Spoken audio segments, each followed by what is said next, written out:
Hello friend, channel पे आप सबका फिर से स्वागत है। Thanks for subscribing my channel and thanks for your love and support. दोस्तों, आज मैं आपके लिए वीडियो लेके आया हूँ डिविजनल अकाउंटेंट की पोस्ट के बारे में, जो कि नए रिक्रूटर्स हैं खासकर वो इसको काफ़ी अंडर रेट कर लेते हैं। आप जब कंपेयर करते हैं इसको इनकम टैक्स डब्ल्यू वगैरह की पोस्ट से, तो आप ग्रेड पे देख के या इसका लेवल देख के इसको काफ़ी अंडर रेट कर लेते हैं। लेकिन ये जॉब ऐसी है जिसके अंदर में आपका जो वर्क प्रोफाइल है वो आपको बहुत ही अच्छा वर्क प्रोफाइल रहता है इसमें आपको। तो बहुत सारी चीज़ें अपन डिस्कस करेंगे इसमें डाल के, पॉइंट टू पॉइंट डिस्कस करेंगे। जो भी पॉइंट्स आप देख रहे हैं स्क्रीन के ऊपर में, ये सारे पॉइंट्स अपन डिस्कस करने वाले हैं। सारी ग्राउंड इन्फॉर्मेशन मैं आपको देने वाला हूँ, तो वीडियो में लास्ट तक बने रहें ताकि आपका एक भी पॉइंट मिस ना हो। तो चलिए दोस्तों, स्टार्ट करते हैं ट्रेनिंग पोर्शन से। सबसे पहले जब आप जाते हैं, ज्वाइन करते हैं, तो आपको ओथ लिखवा के कंसर्न कोई भी डिवीजन में आपको दे दिया जाता है। लेकिन आपको ये इंडिपेंडेंट चार्ज उस समय नहीं मिलता है। आपको सीनियर कोई डीए रहेगा या डिविजनल अकाउंट ऑफिसर रहेगा, उसके अंडर में आप काम करते हैं। आपको वहाँ के काम कैसे चलता है, क्या क्या होता है, उसके बारे में वो लोग बताते हैं। 3 to 4 मंथ्स के बाद में, कभी कभी 6 मंथ्स भी हो जाते हैं, आपको एजी ऑफिस, जो भी कंसर्न आपका एजी ऑफिस होगा, वहाँ से कॉल आ जाएगा ट्रेनिंग के लिए। तो ट्रेनिंग का जो ड्यूरेशन है नॉर्मली डिफर करता है, अलग अलग स्टेट्स में अलग अलग रहता है। 8 to 10 मंथ्स आपको अप्रॉक्स इसको पकड़ के चलिए। कई जगह मैंने सुना है कि इसमें 2 ईयर्स तक भी जाता है। लेकिन वो कंसर्न आपके जो भी डिपार्टमेंट्स रहते हैं, जो भी आपका जो डिवीजन रहता है, उसी में आपकी ट्रेनिंग चलती रहती है। जब एजी ऑफिस आपको कॉल करते हैं तो वहाँ पे ट्रेनिंग में जो आपको थ्योरेटिकल पार्ट है एजी ऑफिस में पूरा कंप्लीट होता है। उसमें आपको rules and regulations, accounting standards, आपके ऑडिटिंग स्टैंडर्ड्स, जो भी ऑफिस के रूल है, कैसे कैसे क्या क्या करना है, वो आपको सिखाया जाता है।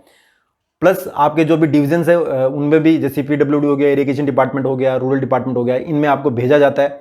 ये जो डिविजन्स है इसमें आपको भेजा जाता है और आपको वहाँ पे प्रैक्टिकल नॉलेज का जानकारी दी जाती है।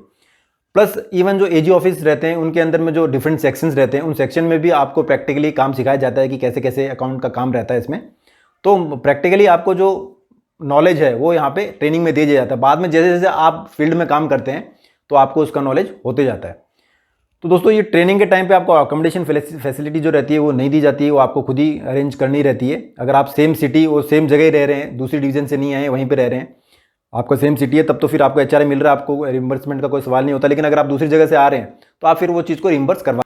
ट्रेनिंग वगैरह तो आपकी चलती रहती है, इसका ड्यूरेशन आगे पीछे होता रहता है। लेकिन जैसे ही आप 1 साल हो जाता है आपको ज्वाइनिंग के बाद में, तो आप एलिजिबल हो जाते हैं DAG एग्जाम के लिए, मतलब डिविजनल अकाउंटेंट ग्रेड एग्जामिनेशन। इसको आपको क्लियर करना कंपलसरी रहता है। कंपलसरी इन द सेंस है, आपको जो आपकी सीनियरिटी है वो इसी से डिसाइड होती है। आपकी CGL में कुछ भी रैंक रही हो, आप जब इसको क्लियर करते हैं तो आप, अगर आपने पहले क्लियर किया तो आप आपके बैचमेट से सीनियर हो सकते हैं। अगर आप दोनों ने एक साथ क्लियर किया है तो जिसके मार्क्स ज़्यादा होंगे वो आप सीनियर रहेगा।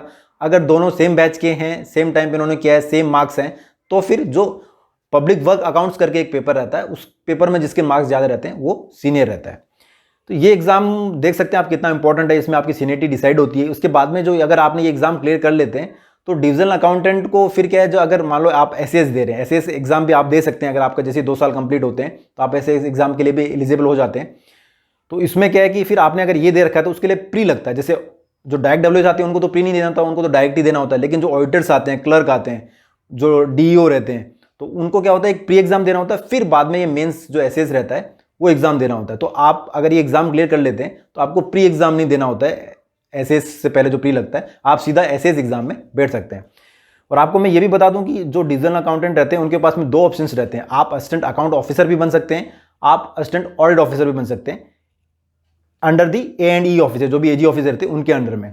तो आप पास में ये दोनों ऑप्शन रहते हैं। और दूसरा ये है कि अगर आप बनना चाहें तो वो एग्जाम दे सकते हैं, वरना आपका जो प्रमोशन एस्पेक्ट्स है, जो कि हम आपको बताऊंगा आगे, अगर आप SAS नहीं देते हैं तो कैसे प्रमोशन होगा, और SAS देने के बाद में WO के बाद में क्या प्रमोशन होंगे, वो आगे चल के आपको मैं बताता हूँ। तो ये हो गया आपकी ट्रेनिंग की बात है। ट्रेनिंग में वैसे नॉर्मली आपको एंजॉयमेंट का रहता है, प्लस नॉलेज भी काफ़ी रहता है आपको। धीरे धीरे जैसे आप प्रैक्टिकल काम करने लगते हैं तो आपको सब नॉलेज आने लगता है, और आपको जैसे जैसे दिन बढ़ते जाते हैं और आपका अच्छी नॉलेज उसमें हो जाती है। DAG जो एग्ज़ाम है वो साल में 2 बार होता है। इसको आपको 3 अटेम्प्ट्स में क्लियर करना रहता है प्रोबेशन पीरियड के अंदर में। अगर नहीं होता तो आपका प्रोबेशन पीरियड बढ़ता रहता है। 3 अटेम्प्ट्स में अगर आपका क्लियर नहीं हो पाता तो 3 मर्सी अटेम्प्ट्स और रहते हैं, उसमें आपको इसको क्लियर कर लेना रहता है। इसका मतलब टोटल आपको 6 अटेम्प्ट्स मिलते हैं इसको क्लियर करने के लिए। दोस्तों, अगर अभी जॉब प्रोफाइल की बात करें तो जॉब प्रोफाइल आपका बहुत ही कूल रहता है। इसमें वर्कलोड बिल्कुल भी नहीं रहता है। आपको एक ही तरह का काम रहता है, अकाउंटिंग और ऑडिटिंग आपको करनी रहती है। इसके अंदर में जो भी स्टैंडर्ड प्रोसीजर रहते हैं वो आपको फॉलो करने होते हैं। जैसे कि एक एग्जांपल के रूप में, अगर कोई टेंडर है, उसकी कुछ पेमेंट फाइल्स आई है, तो आपको चेक करना रहता है कि भाई इसके अंदर में आपके कोई डिफ़ॉल्ट तो नहीं है, कुछ रिकवरी तो नहीं है, या जो भी काम हुआ है सेटिस्फैक्टरी हुआ कि नहीं है, तो फिर आपको वो पेमेंट करने के लिए आप उसको आगे मतलब साइन आपके लगते हैं उसमें आप साइन करते हैं। जब तक आप साइन नहीं करते हैं, जब तक कोई भी काम, कोई भी एक्सपेंडिचर है वो इसमें आपके मतलब उससे आपको पास करना है, तो आपके पास करने के बाद में ही वो एक्सपेंडिचर है वो मतलब वैलिड माना जाता है करके। तो उसको कई बार पोस्ट भी आपको उसको चेक करना होता है, कई बार प्री भी आपको उसको चेक करना होता है, काफ़ी चीज़ें इसमें रहती हैं। वो जैसे ट्रेनिंग पार्ट में कवर हो जाता है, आपको जब जाएंगे वहाँ पे तो आप इजीली उसको मतलब समझ पाएंगे।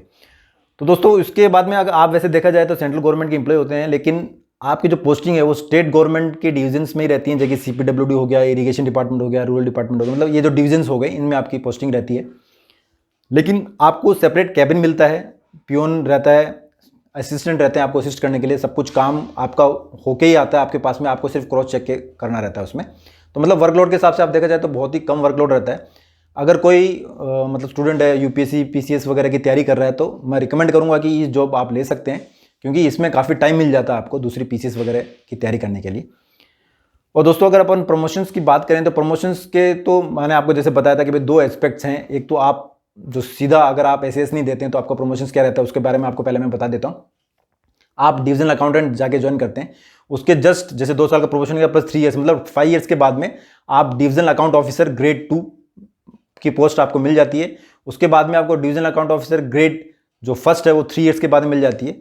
बाद में आपको 8 से 10 साल लगते हैं, जो कि सीनियर DAO मतलब सीनियर डिविजनल अकाउंट ऑफिसर आपको वो मिल जाती है उस पोस्ट 8 से 10 साल के बाद में। तो ये लास्ट पोस्ट है जहां तक आप पहुंच पाते हैं अगर आप प्रमोशन के थ्रू देखा जाए तो प्रमोशंस के हिसाब से देखें तो थोड़ा सा इसमें मतलब आपको ज़्यादा प्रमोशंस नहीं है, इसमें काफ़ी डिले प्रमोशंस ही हैं। आपको DO तक पहुंचने में उतना टाइम नहीं लग रहा है, लेकिन DO के बाद में आगे प्रमोशन इसमें नहीं है। लेकिन आपके पास में चांस रहता है कि भाई अगर आप उस प्रोफाइल में आपको फिट नहीं हो रहे, आप सोचते हो कि नहीं यार इसमें मैं फिट नहीं बैठ रहा हूँ, क्योंकि कई बार मैंने देखा है कि जो खासकर जो बड़े स्टेट्स है UP बिहार वगैरह है, वहाँ पे अगर कुछ मतलब क्रिमिनल नेचर का कोई काम आ गया, मतलब कोई ऐसा कुछ काम आ गया जिसमें कि भाई कोई क्रिमिनल इन्वॉल्व है और आपको बहुत ज़्यादा प्रेशराइज कर रहा है, आप साइन नहीं कर रहे हैं, मतलब इस तरह के केसेस कभी कभी हो जाते हैं, आप फिट नहीं बैठ पा रहे हैं वहाँ पे, तो फिर आपके पास में ऑप्शन रहता है कि भाई जो SAS का एग्जाम देके मैं W पोस्ट पे जा सकता हूँ, या प्रमोशंस के एस्पेक्ट से भी देखा जाए तो उसमें W के ऊपर में जो प्रमोशंस हैं वो काफ़ी अच्छे हैं। तो आप फिर SAS एग्जाम देके 2 साल के बाद में आप एलिजिबल हो जाते हैं, ऐसे एग्जाम देके आप कर सकते हैं। तो उसमें क्या है, W से आपको सीनियरों से आगे अभी जो चल रहा है इसके अंदर में, जो आपको मैं बता देता हूँ कि भी अंदर में अभी इसका रिस्ट्रक्चरिंग चल रहा है, तो हो सकता है कि चीफ अकाउंट ऑफिसर जो सीनियरों के बाद चीफ अकाउंट ऑफिसर की एक पोस्ट डाल दी जाए, मोस्ट प्रोबेबली ऐसे चांसेस हैं करके, और आगे प्रमोशंस भी काफ़ी फास्ट होने के इसमें चांसेस है। जैसे ही अपडेट आएगा वैसे मैं बता चुका हूँ कि W के ऊपर में क्या प्रमोशंस के एस्पेक्ट्स हैं, आप दूसरी वीडियोस में चेक कर सकते हैं। लेकिन जो भी अगर नए अपडेट्स आने वाले हैं प्रमोशंस के, वो आपको मैं जल्दी बता दूंगा।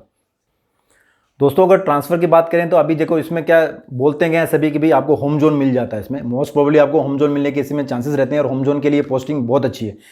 लेकिन होम जोन मिलने का मतलब ये नहीं है कि भाई आपका जहाँ घर है आपको वहीं पे मिल जाएगा। हो सकता है कि भाई आपको सेम डिस्ट्रिक्ट में वहाँ पे मिल जाए, तो आपको तहसील वगैरह में भी ड्यूटी वगैरह करनी पड़ती है जहाँ पे डिविजन्स रहती हैं, लेकिन आप मतलब अपने स्टेट में ही रहेंगे। आप ये मत मान के चलिए कि भी आपको होम जोन मिल गया तो आप हमेशा ही अपने घर के पास रहेंगे, नहीं ऐसा नहीं है, क्योंकि इसमें 3 साल में तो आपका ट्रांसफ़र होना ही है। बस ये है कि आपका जो स्टेट है, आप स्टेट क्रॉस नहीं करेंगे, आपका स्टेट में ही रहेगा। 3 साल में आपका डिवीजन चेंज हो जाएगा, और लेकिन 6 साल तक आप सेम सिटी में रह सकते हैं। सेम सिटी में जो डिविजन्स रहेंगे उसमें आपको घुमाते रहेंगे, लेकिन 6 ईयर्स के बाद में आपका सिटी भी चेंज हो जाएगा। जब आप 12 ईयर्स कंप्लीट कर लेते हैं तो आप सेम सिटी, जिस सिटी में आप आना चाहते हैं उसमें दोबारा भी आ सकते हैं, लेकिन आपका स्टेट क्रॉस नहीं होगा, स्टेट के अंदर ही आपको घुमाते रहेंगे। अगर आपका बड़ा स्टेट है तो हो सकता है कि भाई आपको अपने घर पहुंचने में थोड़ा इसमें टाइम लगे, तो वो आप देख सकते हैं कि भैया आपके लिए ये फिट बैठ रहा है कि नहीं बैठ रहा है, क्योंकि बहुत सारे एस्पेक्ट्स रहते हैं। कोई भी पोस्ट, जैसे स्टूडेंट्स मुझसे पूछते हैं कि सर ये पोस्ट मेरे लिए बढ़िया रहेगी, वो बढ़िया रहेगी, तो इसमें भाई सीधी सी बात है, जॉब प्रोफाइल देखिए, सैलरी स्ट्रक्चर देखिए उसका, और उसमें प्रमोशंस के क्या चांसेस है, ट्रांसफर्स वगैरह क्या चांसेस है, ये कंपेयर कीजिए, और फिर आप डिसाइड कीजिए कि भाई आपके लिए क्या बढ़िया है। पोस्ट सारी बढ़िया हैं, जितनी पोस्ट है CGL की तो सब बढ़िया हैं, बस आपको डिसाइड करना है ये सारे जो 4-5 फैक्टर्स हैं कि आपके लिए कौन सा सूटेबल है उसके अंदर में। तो आपके जो प्रमोशंस हैं जो इसके अंदर में जो जिस तरह से भी होते हैं, प्लस आपके जो ट्रांसफर्स होते हैं, वो AG ऑफिस जो भी आपका कंसर्न स्टेट का रहेगा वो उसको डील करता है, उसी के थ्रू वो सारे के सारे काम वहाँ पे होते हैं। अभी एक क्वेश्चन ये भी आया था कि जब आप SS एग्जाम क्लियर कर लेते हैं, असिस्टेंट ऑडिट ऑफिसर बन जाते हैं या असिस्टेंट अकाउंट ऑफिसर बन जाते हैं, आप किसके थ्रू, जब आप डिविजनल अकाउंटेंट रहते हैं, AND ऑफिस में आप रहते हैं, तो आपको ऑफिस चेंज होता है। यस, आपको डिवीजन में फिर नहीं रखा जाएगा, क्योंकि वो स्टेट गवर्नमेंट के ऑफिस है, वहाँ पे आपको नहीं रखा जाएगा। आप अगर असिस्टेंट अकाउंट ऑफिसर बनते हैं तो आपको AG अकाउंट्स का जो ऑफिस है आपका कंसर्न स्टेट के अंदर में, वहाँ पे आपकी पोस्टिंग हो जाएगी। अगर आप असिस्टेंट ऑडिट ऑफिसर बनते हैं तो आपके चांसेस ये हैं कि AG ऑडिट जो आपका सेम स्टेट है आपको वहाँ पे मिल सकता है, और इवन आपका स्टेट भी चेंज हो सकता है, दूसरे AG ऑडिट जो डिपार्टमेंट है जहाँ पे सीट्स अगर अवेलेबल हैं वहाँ पे, तो वहाँ पे आपको मिल जाएगा। दूसरे स्टेट आपका इसमें चांस होने के चांस भी रहते हैं। तो ये क्वेश्चंस काफ़ी पूछे थे, तो मैं इसको यहाँ पे वीडियो के माध्यम से आप सबको क्लियर किया कि भाई इसमें आगे क्या रहता है करके।